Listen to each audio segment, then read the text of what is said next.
Por causa de tirar fotocópias a revistas emprestadas, escolhendo as páginas que eu não queria perder, comecei a ir à papelaria Sônia, que tinha uma fotocopiadora, coisa que o Sr. Martins nunca teve. Gastava uns escudos míseros e, invariavelmente tímido, habituavam-se ali os senhores a ver-me como um cachopo esquisito, fascinado por guardar pistas para as histórias. Havia um funcionário que me entendia um pouco, acredito agora, e me apontava para as capas. Com os anos, falava-me do Michael Jackson e da Madonna, do Elvis Presley, dos Kanjagugu. Achávamos os dois que o Boy George era uma menina de verdade disfarçada de ser um bocadinho rapaz. Eu contava que a Marisol ouvia aquelas baleias do Roberto Carlos, uma missa. Ele ria-se. Era um tormento. As baleias mais pesarosas do mundo. O Caetano Veloso tinha uma voz de Deus. Ele dizia: o senhor da papelaria Sônia nunca me contrariou. Por todos os lugares onde se vendiam revistas e jornais, as pessoas também acreditavam que no Brasil seríamos felizes. Tão limpo me sentia por poder entrar na papelaria, demorando um pouco mais, que um regozijo importante se inscrevia na minha autoestima débil. Quando entrava na papelaria Sônia, eu tinha a impressão de já ser muito mais do que a vida havia planeado para mim. Reparei, um qualquer dia do verão de 1982, que se alinhavam uns quantos livros numa estante na parede oposta ao balcão. Livros que não valiam na escola. Eram outros, como se fossem folhetins menores, rosados e sem flores. O meu dinheiro sofria de simplesmente não existir. Por isso, aquilo que não fosse sem preço ou de valor miserável não era direito meu. E eu habituara-me. Habituara-me a ser grato só pelo espanto. Naquela tarde, contudo, reparei nos livros enquanto durava alguma fotocópia que pedi. E assim, me abeirei e notei como eram impecáveis os escassos volumes que ali estavam alinhados. As capas duras, novas, brilhando de verniz, ilustradas para jovens. O ar inesquecível da atração perigosa pela aventura. Peguei um dos livros e demorei como se já o estivesse a ler só de segurar. Sei bem por que me detive especificamente com aquela capa. Era a edição da clássica editora de um texto de Alfred Hitchcock para adolescentes, intitulado O Segredo do Castelo de Terror. Na imagem, sombrio e imenso, o castelo atemorizava com sua fantasmagoria e eu, pela infância passada na casa da Dona Alice Batista, senti que meus medos se estudariam ali, medidos e revisto à luz dos mortos de outras pessoas quaisquer. Eu disse: a casa onde vivíamos em Passos de Ferreira tinha muitos mortos e alguns eram santos.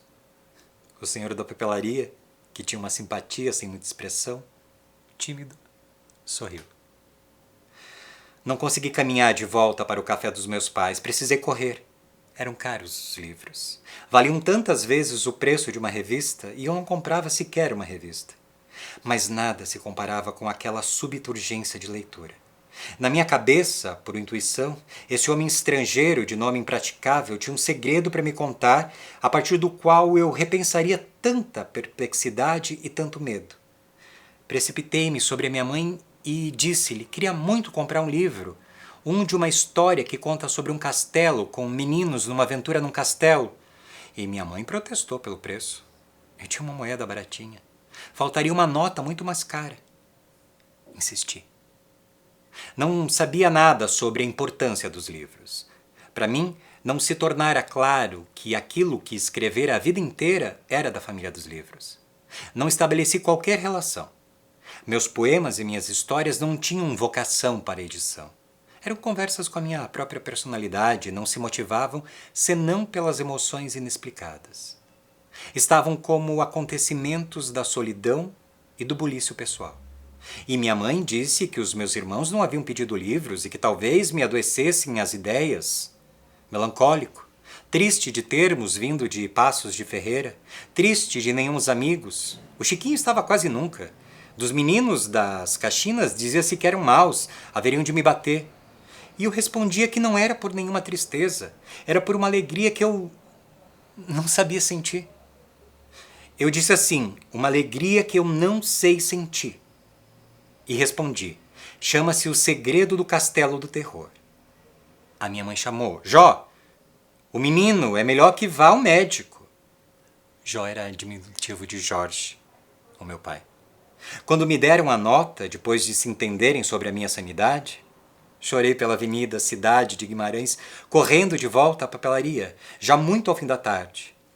Nunca poderei explicar aquele sentimento. Um medo que naquela mais de uma hora alguém houvesse reparado no mesmo livro que eu, e uma excitação por algo me dizer que comprar um livro era do tamanho do meio das pernas das raparigas. Tive pena de não estar o Chiquinho. Lamentei não ter um amigo com quem pudesse ponderar o quanto me era inequívoco que a compra daquele livro me traria à vida uma importância tão avassaladora quanto o amor. Entreguei o dinheiro à mão do senhor da papelaria, que sorriu. Saí com um maravilhoso desconhecido agarrado pelas duas mãos e sentei-me um minuto na soleira de alguma porta. Estava sem ar de tanto correr. Estava encadeado. Via mal tudo em volta. Atiravam-se-me os olhos castelo ao fundo. Não andaria sem tropeçar. Foi quase aos 11 anos de idade o meu primeiro livro. Fui mostrá-lo à minha mãe e dar-lhe um abraço. Ela, ainda assustada e sempre desgostosa do título e agora da capa, entendeu sobretudo que aquela euforia não era comum em mim. Talvez eu não tivesse de ser muito saudável, desde que fosse feliz. A vida inteira acerca dessa felicidade, terei dúvidas de saber sentir. Li assim, diante deles estava o castelo do terror no alto do desfiladeiro. As torres, de janelas quebradas e cobertas de vinhas selvagens, eram agrestes e destacavam-se bem à luz agonizante do sol poente. Para o fim do livro, estava prometida uma entrevista com um fantasma. Era assustador. Nada que não traduzisse meu sentimento mais sincero acerca da minha própria vida.